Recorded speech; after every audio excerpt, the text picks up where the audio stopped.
Okay, so we're recording now. So I'd like to take the opportunity to welcome you all to the official, unofficial opening ceremony of the Tokyo 2020 Paralympic Games. We obviously had very different plans to a Zoom webinar as we are doing today. We should be on day one of competition in Tokyo, and that unfortunately has been curtailed by the coronavirus. So instead of that, we're a year away. But we have decided that the original dates of the Games were important to mark for all the athletes who've put so much work into focusing on this specific time frame. So I'm delighted to be joined by two of our athletes and a former athlete on this call. We have our president of Paralympics Ireland, who is the former athlete, John Fulham. Thanks, Derek. Hello. You're very welcome. Also joined by the fastest Paralympian on the planet, Jason Smyth. Never gets old hearing that, Jason. And a man who was hoping to be at his first Paralympic Games in a sport that was new to the program is Niall McVeigh from Para Badminton. Hello, guys. Thank you. So for those of us who aren't panelists, we will take questions from the floor as and when they come up. So if anybody wants to ask any questions of any of the three panelists, if you just press the Q&A button, which is at the bottom of your screen, and it will allow you to type in a question, and I will then ask the question of the panelists as we go through this. So first of all, delighted that everyone's here. We're going to start, but I thought we might start with something just a small bit different. I don't know if you saw our social channels today, but a creche in Galway have done their own mini opening ceremony. It's not quite what we would have envisioned from Tokyo 2020, but it is what we have, and it is, in my opinion, very cute.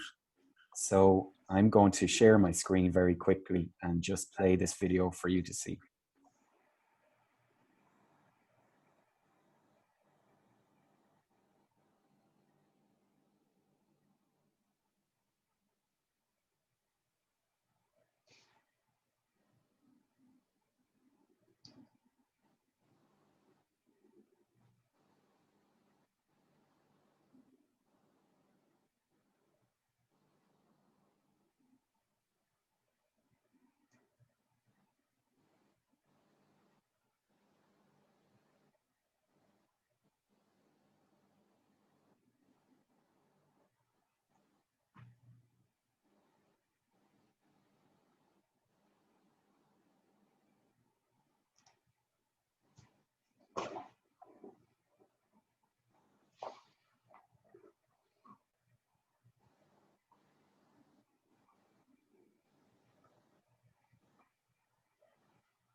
So that was our opening ceremony. It's not quite the fireworks that Jason particularly would be used to, but I think it was nice, and it was a nice way of kind of marking the day. John, as the president of Paralympics Ireland, you would have obviously envisioned to have a very significant role today in an opening ceremony. It's not quite what we expected, is it? No, it's not. But you know what? I have to say, if we're not going to get the big grandeur of an opening ceremony in Tokyo, having a small one from the west of Ireland, isn't that a great thing to see? And you know what's I love seeing about that is the fact that it's the Paralympic Games is of a significant enough awareness within the population that a creche in the west of Ireland have chosen it to do their activity for the day. I think that's important. I think that's the type of activity that I would love to see more of, because if we're going to increase the perceptions of disability sport in Ireland, starting with the kids like that is brilliant. So I love seeing that, and very interesting that Jason, I don't know if you caught it, but they even had a torch lighting ceremony. So from that point of view, I thought that was great imagination. No, it's not the event that we had hoped for. It's times we never thought we'd come across. The last time the games was cancelled was back in World War II. So none of us have experienced this in our lifetimes. So, you know, we've just got to deal with the situation that faces us now, and deal with the circumstances as we can. There's nothing else that we can do. But you know, everybody has had to make tough calls and decisions, and at the moment, just everybody being healthy, everybody being safe, everybody being sensible is the priority for us. And I believe the games will go ahead next year. They're more likely to go ahead than not, as are my OFI equivalents, Derek Keane said, and that is very true. So let's look forward to next year, and let's, you know, celebrate the Paralympic movement for what it is today, and look forward to next year. And John, despite the strangeness that everybody on the planet is experiencing right now, the world is still turning, and plans are being made for the refixed dates of Tokyo. So just yesterday, an important moment in our plans for Tokyo took place when Paralympics Ireland signed a new agreement with Narita City to be the host for the acclimatization camp. So that was important, and it's a sign that, you know, the games are going to go ahead. It is, absolutely. And from our perspective, the games, we're planning that the games are going ahead. And that, like, Derek, you're a member of the team that works there in Paralympics Ireland, and a lot of work has gone in to just recalibrating, resetting, trying to get as much information as we can to start moving towards next year. Andrew Parsons, the IPC president, spoke with the Irish media on a call last week, and to listen to Andrew, it's very clear that the IPC are planning to go ahead, and that they're working towards that, delivering efficiencies. And he says, look, if it's about how the situation is managed over the next 12 months. But from our perspective, yeah, we're planning, and it's great to hear Andrew and the IPC reinforce that. And it's important for the athletes that they have that to look forward to, because, as I said, we've never come across this before, and it's very difficult for everybody, but particularly the athletes who put so much into focusing on that point in time, to have to step back, recalibrate, readjust, and plan for the future 12 months from now. That's been difficult, but, you know, we'll get there. It will be a great event next year, and it mightn't be the exact scale of the event that we would have seen in this year or was planned for this year, but from the athlete's perspective, the objective is that the experience remains the same. So any of the efficiencies that the IPC have identified will be in the background, and it'll impact in that parallel universe that operates behind the athletes and team environments. So, you know, from that point of view, that there are lessons that we can learn from all of this as well. Jason, you are one of the most experienced para-athletes in the world. One would have thought that you were, whatever it was, you'd been there, you'd done that, you bought the t-shirts, you'd won the medal. You'd never have expected these circumstances. How has it been as an adjustment for you? Yeah, it's obviously been something everybody's been having to deal with and make changes. I think probably making those changes, the more experience you have, then it makes those changes, well, I think a little bit easier. I mean, you've been to the Paralympic Games a number of times. You know what it's about. You know the way your training works. You know how to adapt and change things as you need. So things obviously have been massively impacted for everybody, and it's trying to, I suppose in a lot of these situations, it's trying to find the solution and the answers. And the reality is, you know, what athletes do over these last number of months and these number of months going forward has a big impact into next year. So it's been very important that athletes continue to be at, I suppose, as high a level as possible, because that sets the foundations going forward.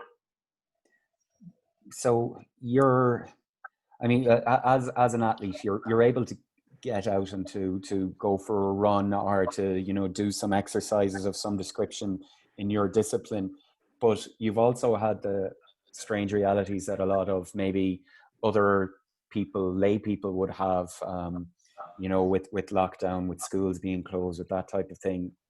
How has that been to deal with? Because it's so alien to everyone. How have you found it?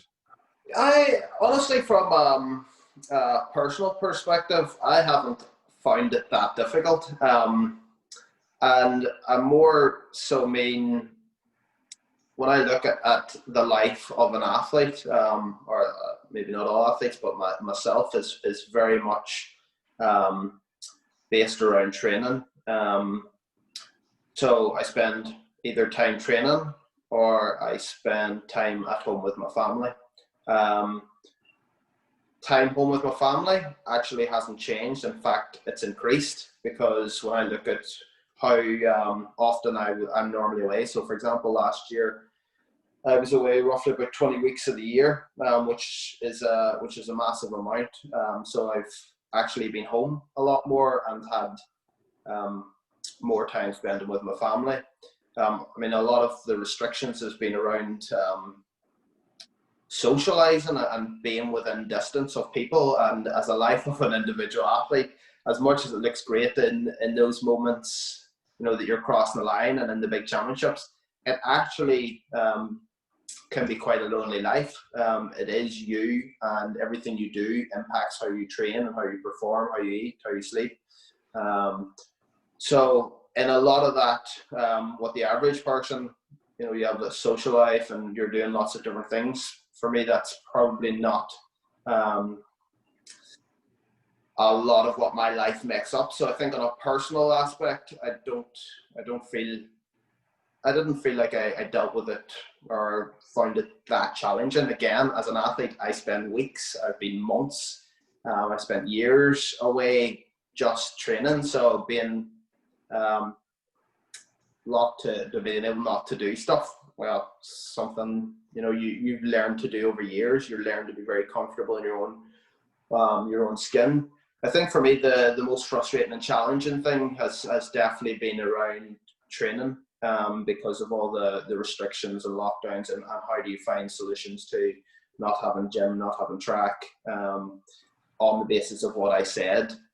I've still got to train. I've still got to prepare, because during lockdown, preparations impact next year. And at the end of the day, you know, when it comes to next year, we're not going to be looking at what impact people had in a lockdown or not. So for me, it was important to try keep as close to normal as possible. And again, depending on your sport and where you live, that can be quite challenging.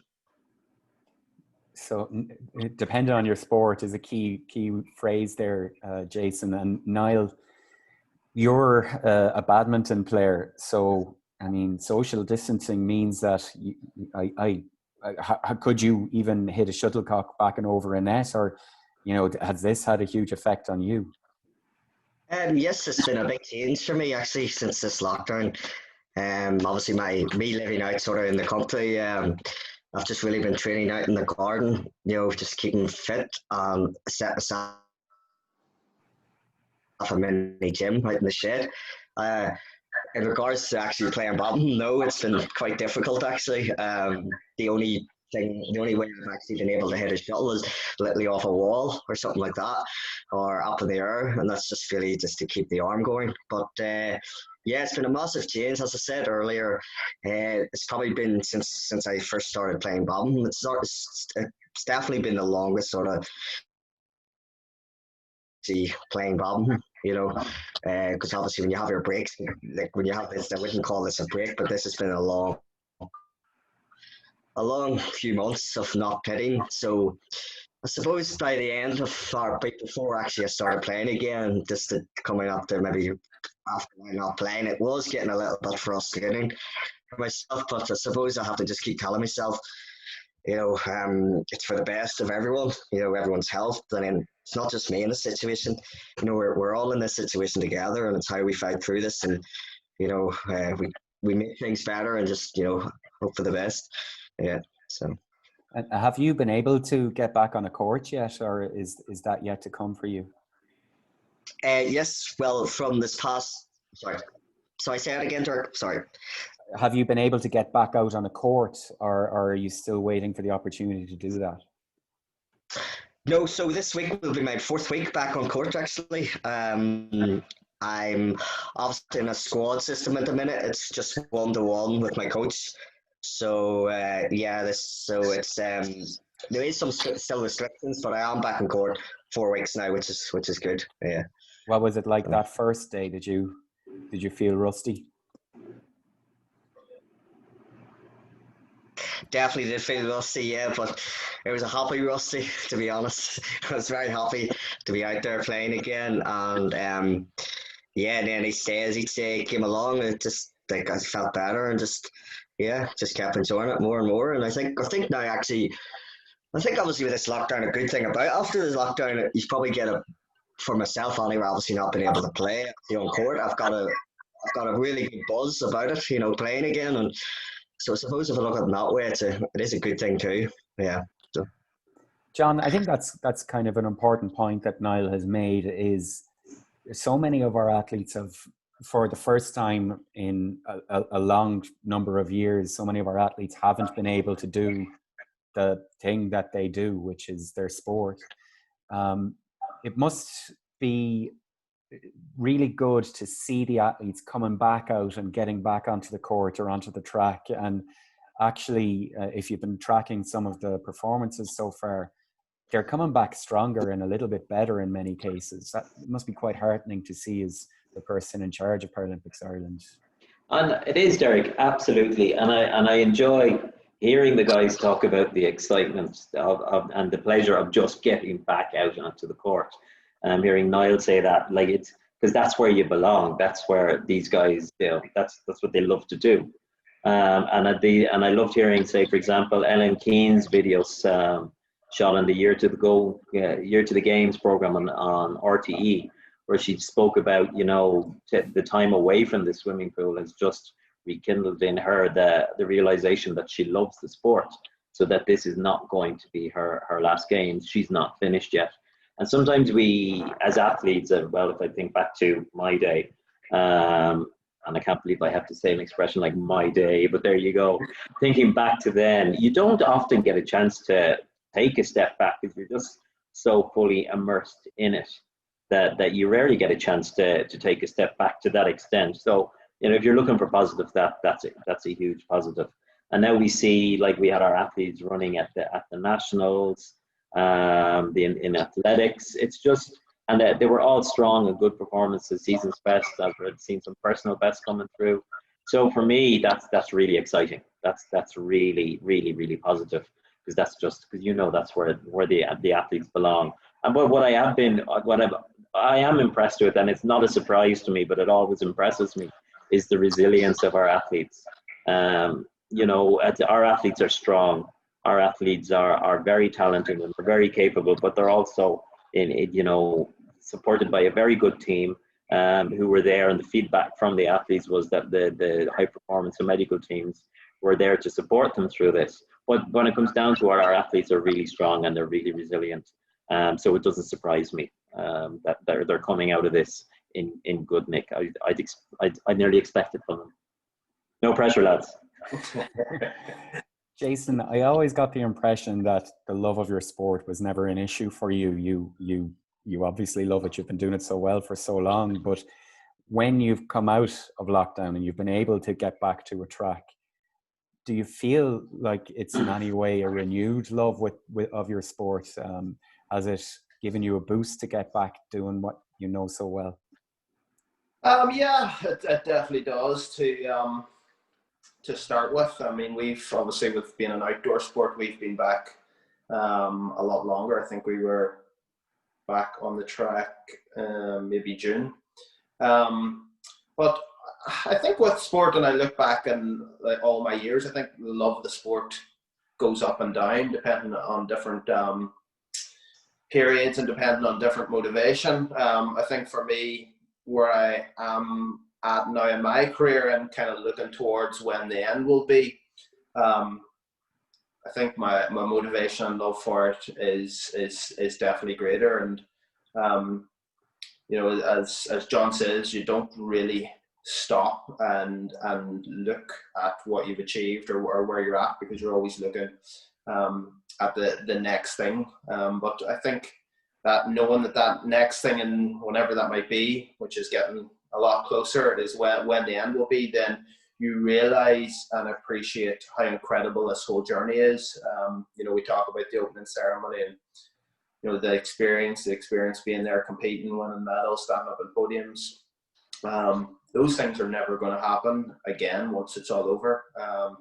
And for me, it's now really trying to obviously prepare and try continue to run fast and be successful, but to enjoy those moments, because as I say, once they're gone, that's them gone. Having looked at some of your performances since you've come back out of lockdown, though, Jason, you're still competing at the very highest level. You won against a field of able-bodied sprinters, some of the best in the country, quite recently. So your performance is obviously at a very high level still. You didn't miss a beat during the lockdown. Yeah, I mean, I tried to be consistent as I possibly could during lockdown. I think, like all athletes, you know, you're never quite satisfied, and you're always looking at more and where the improvements can be. So for where we are this year, you know, it's I'm happy for that. But I suppose really, since once we were told the games wasn't happening, your thoughts kind of move forward to next year and how you start putting in the whatever needs to happen, the steps to get to next year, because that's where really the performance really comes down to and counts, is, you know, this time next year. Niall, you hear Jason talking about those moments, the opening ceremony, you know, getting a medal, competing, those things. Is this something, because you've never been to the games and your sport is new to the games, is that something that you visualize, those moments, the opening ceremony, that kind of thing, and do you use that as motivation?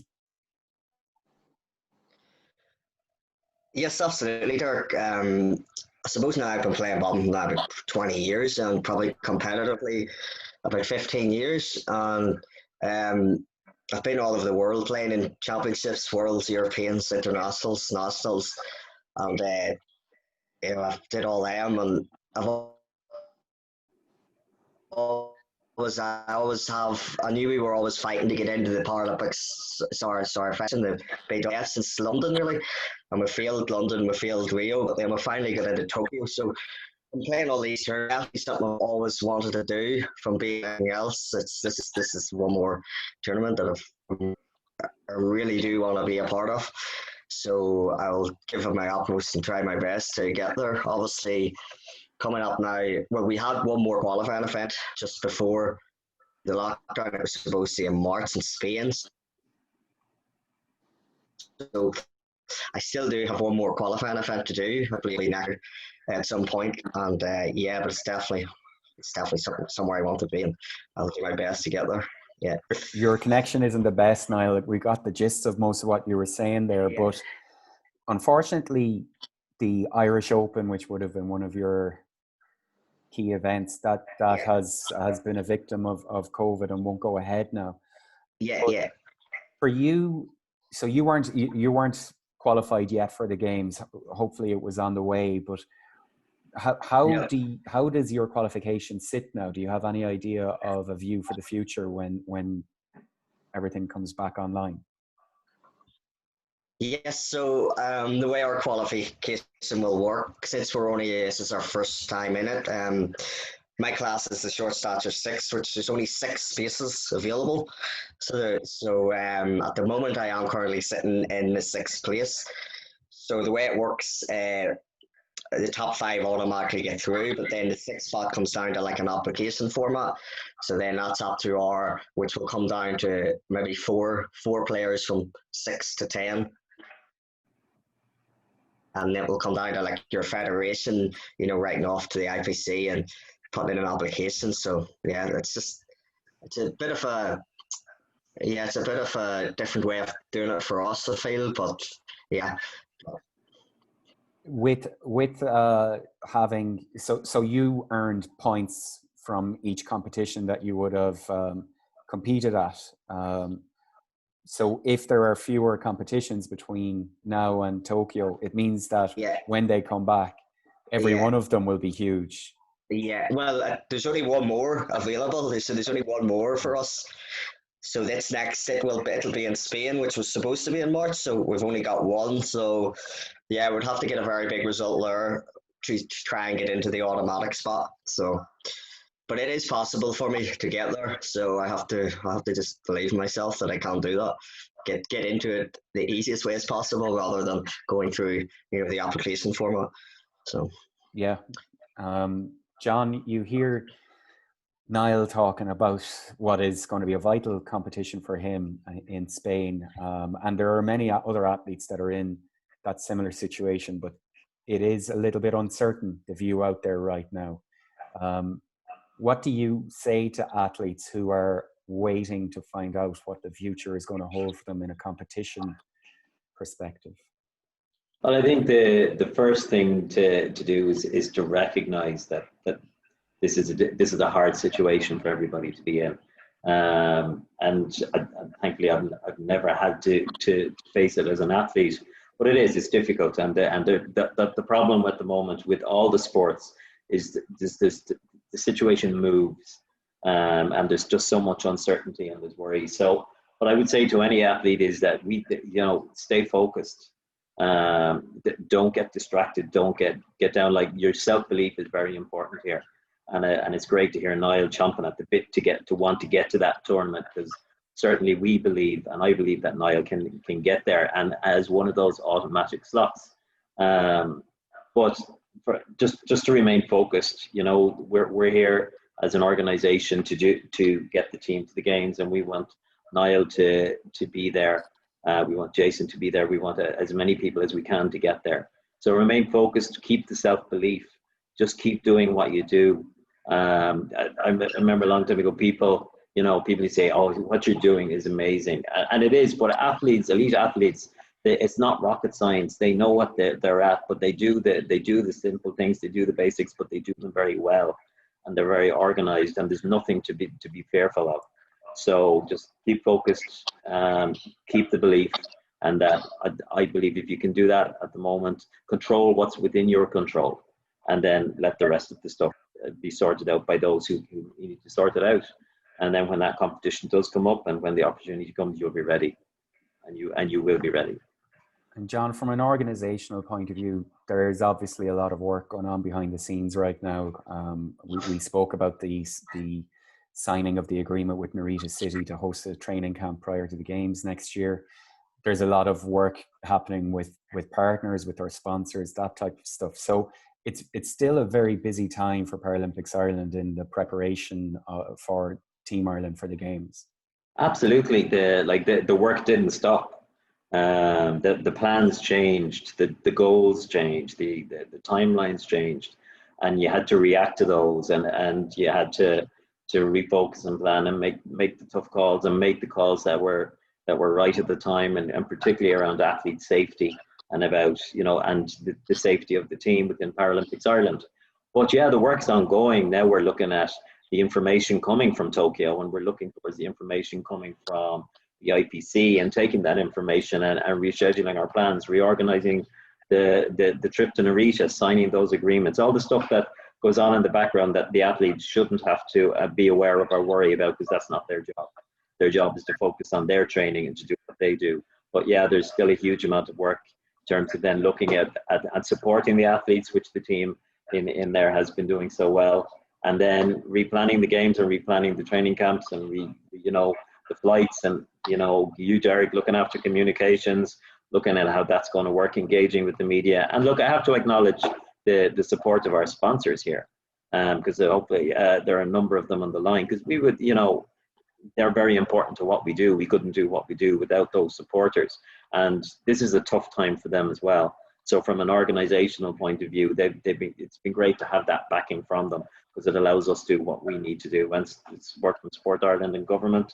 I say it again, the Sport Ireland making the decision to ring fence that or to make sure that the funding for the athletes was continued, irrespective. That was a call early. It was the right call to do. Gives clarity, takes that pressure off that the athletes don't need that. So look, and it's great. So all the work is going on, and we're working towards Tokyo next year, and that's the objective. Just to anyone who's on the call, if anyone would like to ask a question of the panelists, they can do so by clicking on the Q&A or the chat buttons at the bottom of the screen, and I'll be happy to ask the question of any of the athletes. So Jason, you're now looking forward and at the Tokyo Games. You seem to be in a good place physically, and your times have been good, but the season comes to an end now. So what's your next step in your preparation? Is it a heavy winter training schedule? Yeah, we still got maybe a couple of weeks left. We've the Northern Irish Championships second weekend of September, so that's will be the last race. Take 2 weeks off from there and really start building again towards Tokyo next year. So yeah, winter training. Usually we get in a lot of the hard work, and then I start heading closer to summer. For us anyway, as sprinters, we start to increase the intensity and the quality, and that means having to go to the good weather, hopefully. Yeah. Wexford. So, yeah. Yeah. Sunny southeast. Jason, so look, everybody knows that the games have been moved, and as somebody who would be considered maybe the most high-profile para-athlete in this country, on this island, do you find yourself answering a lot of questions about the games and about the future of it? And does that add any pressure to you? Not really. I mean, do you get asked? Yes, but does it add any pressure? No, not really. I think for me, again, maybe as an experience, and kind of a little bit back to what John was saying, is there's things like that are completely out of your control. And one of the things that I've learned is, don't worry about things that are out of your control, because you lose time, energy. You worry about things that you've no influence of, and so it's about just controlling what you can do, and your preparation and everything else that kind of fits around that. And people asking questions, to me, it doesn't. I speculate as much as they do, without really thinking about how it impacts me. It's just about me getting the things that I need to get right. Okay, guys, we don't have any extra questions in, so I just want to thank you for taking the time out to take part in our opening ceremony.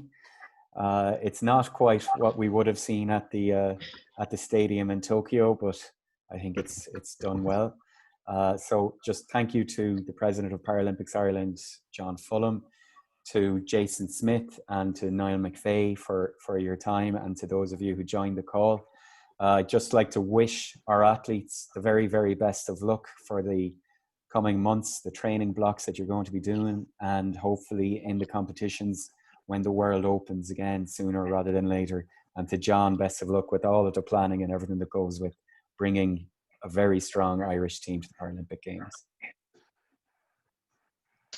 Thank you, Derek. And best of luck to the lads in their training and all the athletes. As I say, keep it going, keep the faith, keep the focus, and it will happen.